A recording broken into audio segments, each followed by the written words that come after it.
Hello and welcome, everyone. I am Dr. Hailey Nelson. I'm your friendly pediatrician. So I've got my white coat and stethoscope over here, but I also on this side, I've got my sequins and sparkles and my sash for Dr. California America.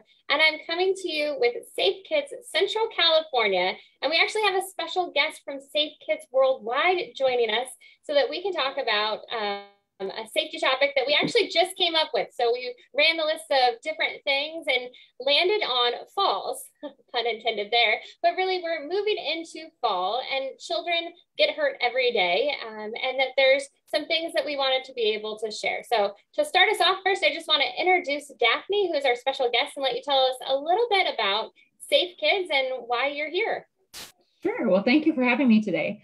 So Safe Kids Worldwide, is a global organization that really focuses on just preventing injury to children. And we're not talking about, wrapping your kids in bubble wrap and making it impossible. We know that kids learn from doing and falling and stuff like that. But we really want to just educate parents about how simple steps that they can take in their home, in their travel, can make their kids safer throughout the rest of their life. I love it. We can't bubble wrap them. My kids tease me because they say that mommy worries too much. I'm like, no, it's just because I know how you can get hurt. And that's why I want to help other families through what we're doing today. So have your kids ever, given you a hard time for being a little bit of a worrier since you know how injuries happen? Yeah, absolutely. They were really young when I started in this field. And so they kind of had to grow up with that helicopter mom talking about safety, and their friends would know when they came over, you better get a helmet on or she's not going to let you out of the driveway with that bike. It's just one of the things you got to do as a mom or a dad, is just kind of make the rules and stick with them. And it's tough, but it's important. Yeah. And so, my kids know what to expect and what mom's going to say, and my family, so my patients here through clinic know routine things that I'm going to ask. If you have a baby, I'm going to talk to you about safe sleep. If you come in with that car seat, I'm going to check it. And so there's just certain things that have become part of my clinical practice to make sure that we're helping children enjoy childhood. I think that's the big part. Absolutely. You were saying kids like to play and we want them to play. We just don't want them to get hurt in the process. Exactly. Yeah, that's really important. Yeah. So I think in talking about falls in the home, there's some different things that we need to look into. So where do you want to start out in the home for giving some advice to avoid that? Well, as you mentioned, it's fall time. And so it's getting a little bit cooler in some places. So we're starting to open windows too. And so it's really important, especially if you're on a second floor or a higher level of your home, to remember those screens are to keep bugs out, but they're not to keep kids in. So be very, very careful, when you have kids around windows, make sure, you may have a window guard or something like that on there. But it's something that, we see more children, than people realize that fall out of a window. And unfortunately, because of the height, it's a really severe injury or a fatality. And so just taking simple steps like that, keeping an eye on the kids when they're around open windows, especially on those higher levels, is important.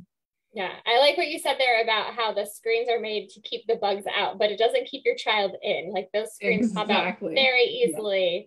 Yeah. And it's not cooling off here where we're at. So I know you are not joining us in California, but Central California is still pretty warm, but it's fire season. So that means that people might have their windows closed for that smoke. Sure. If you aren't someone who has a second story, the other window thing, especially here in the valley, is people with pools. And so if you have a window that then opens to your pool area, that's actually a point of entry. So we've done our water safety videos, but I just have to put it in there one more time that the pool really needs to have that gate all the way around the four sides. And so if it includes your house and windows, that's technically a spot where your child could kind of sneak out without you noticing. So really being mindful of windows, whether they're first floor or second floor, for injuries of different kinds.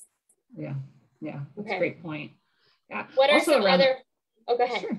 I was just saying, also around the home, keeping aware of stairs, fall hazards from that, whether it's little ones learning how to crawl and get up them a few stairs, or whether it's you have older kids in their rough housing and playing near the stairs, it's really handy to have those gates at the top or the bottom of the stairs, just to keep the kids kind of a little bit more contained. But again, remembering that, that's not going to prevent every injury, from occurring. So just taking simple precautions there, finding out a gate that, has a good safety rating, making sure you understand how to use it. And because sometimes, some of those are just really frustrating as a mom and you just want to kick it over. As your kids see that and they learn how to climb over and things like that. So definitely sure the stepping over part.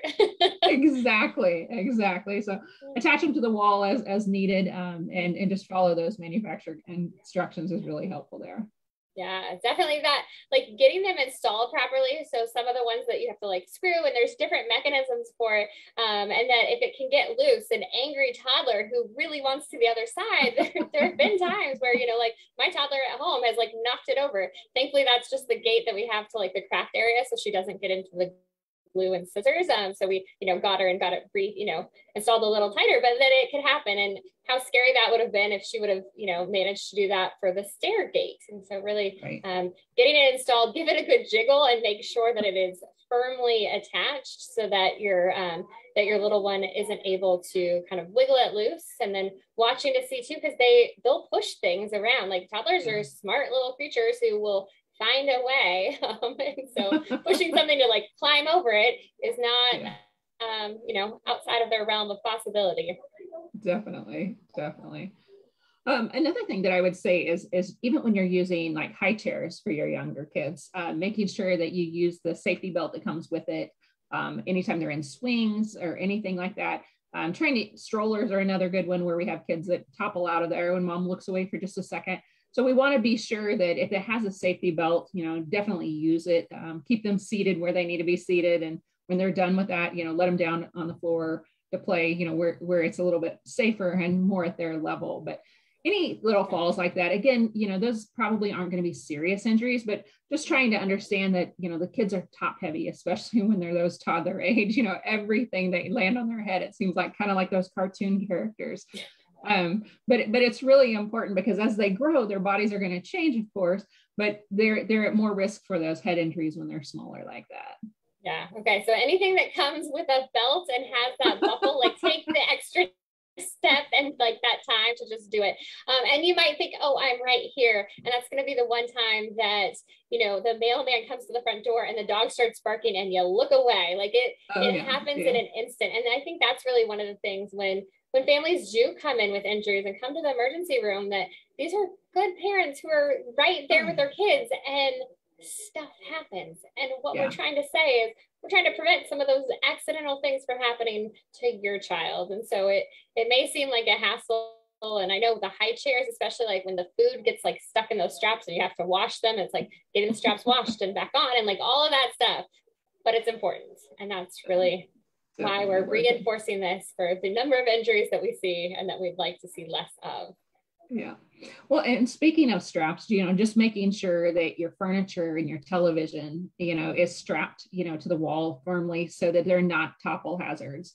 Unfortunately, as kids get older, they learn to crawl, they learn to climb. And so anytime that they see something that is going to catch their attention, they're going to go after it, whether it's a remote or whether it's, a dish or something up there, that the toy that maybe mom set out of their reach, they're going to figure out a way to climb up there and get it.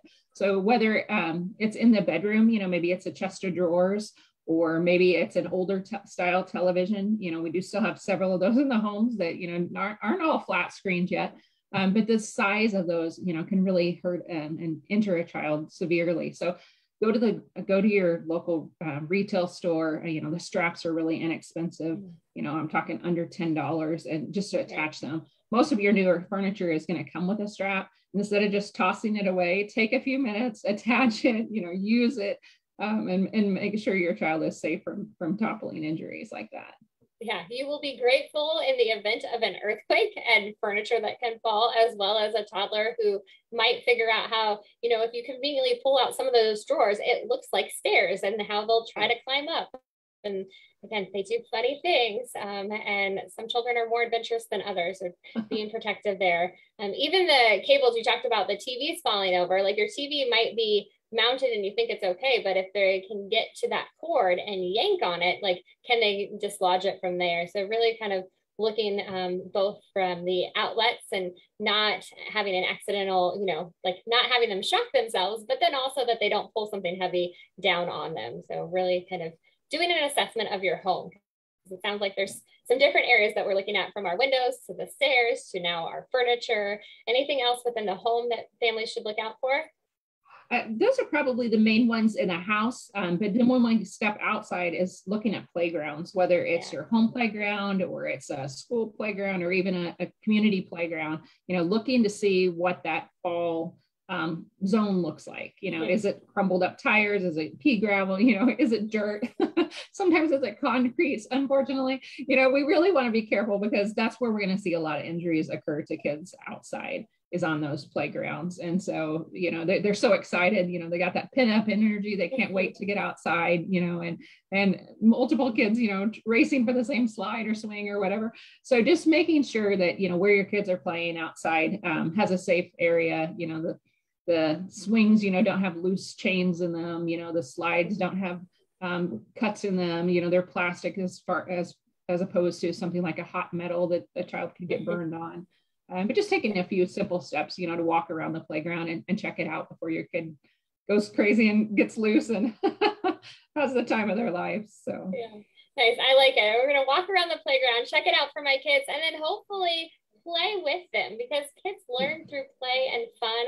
And I think adults need some playtime too. So just like I was talking the other day about, man, I wish that I could take a nap. Like toddlers get naps, and school age kids, they still get recess. Like I want grown-up recess. So taking that opportunity to play with my kids and enjoy them, it's going to build a better bond with you and your child. It's going to just be so great for so many reasons. But checking out the kind of doing a perimeter search, make sure your area is safe for play, and then have a great time. Yeah, absolutely. All right, Miss Daphne, I think we went through the bullet points from the Safe Kids website. We're going to include that link as well at the end of this video, so families can read more if they have questions. Anything else you want to share with anyone watching for us today? I just want to, remind everybody, we know it's tough to be a parent. It's hard because kids are so busy and active, and you have so many things going on, especially right now where many kids are still doing some virtual education. Parents may still be working from home. So don't be so hard on yourself. You're doing a great job. It's really important that parents understand we're doing the best that we possibly can, for our kids. So, we're here just to be a resource for you to make your job easier. So if there's anything that you can utilize from our safekids.org website, we encourage you to go there and check it out. Oh, that's such a fantastic closing point, and really want to echo that, because it is the hardest job. There are days where it is much easier for me to come to work and be a doctor than it is to stay home and be a mom. I love my children dearly, but it's a different level of stress. And then we have people, like you said, who are trying to juggle it all, and virtual school, getting your kids to school, all the other things that might be on your plate. So if your child gets hurt, it's understandable. We're just here trying to give you some tips to avoid some things. Yeah, it does. It happens. Thank you so much for joining me. I just wish everyone a wonderful day. I hope you all stay safe and be well, and we'll see you next time. Thank you.